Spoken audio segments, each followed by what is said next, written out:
歡迎收睇美國專訊。今集我哋主要係講槍械。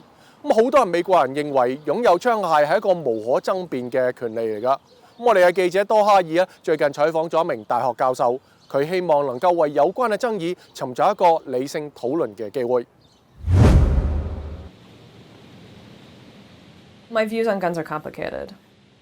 I recognize how powerful and potentially destructive they are. I've had family members killed, self-inflicted, by suicide. But I also am a gun owner. We own 5 or 6 guns, mostly rifles, shotgun, hunting rifles. But we also have a handgun in our gun safe. On the other hand, I know the research on gun ownership. The likelihood of victimization is first and foremost rooted in the home.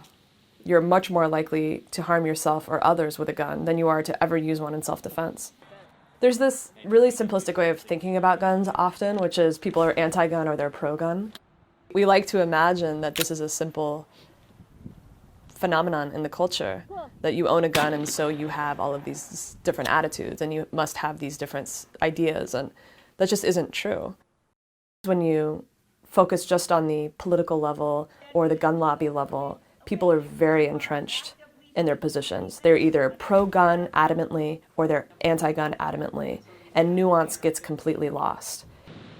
We could become much worse than we are today, or we could become much better than we are today. I mean, who would have imagined 15 years ago that kindergartners would be learning active shooter drills by learning nursery rhymes about ducking cover from a shooter? It's becoming so normal already. The worst thing that could happen is that we give up any hope at all that there's change that's possible. And we just naturalize gun violence like we naturalize all kinds of violence. So the worst fear is that we just assume this is just who we are as people.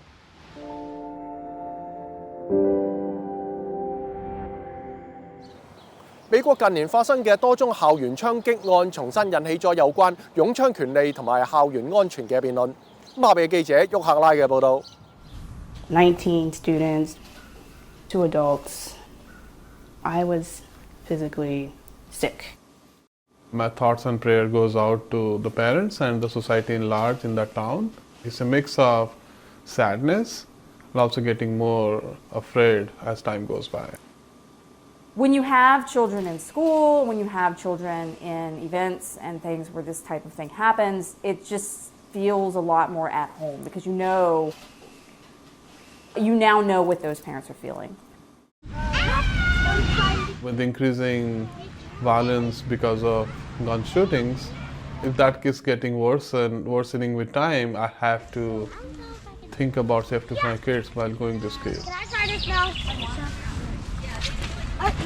This is easy.